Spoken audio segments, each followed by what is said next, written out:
Baş prokurorluqda 2025-ci ildə görülmüş işlərin yekunları və qarşıda duran vəzifələrə həsr olunmuş geniş kollegiya iclası keçirilib. İclas Baş prokuror Kamran Əliyevin rəhbərliyi ilə baş tutub.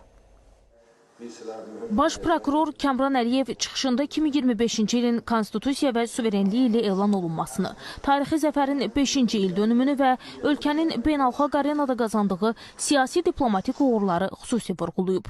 2025-ci ildə ölkə üzrə 31.852 cinayət qeydə alınıb. Cinayətlərin 90,5%-i açılıb. 15.766 cinayət işinin istintaqı tamamlanıb. Korrupsiya və ağır cinayətlərə qarşı mübarizə də diqqət mərkəzində olub. 61 cinayət işi üzrə 83 nəfər məsuliyyətə cəlb edilib.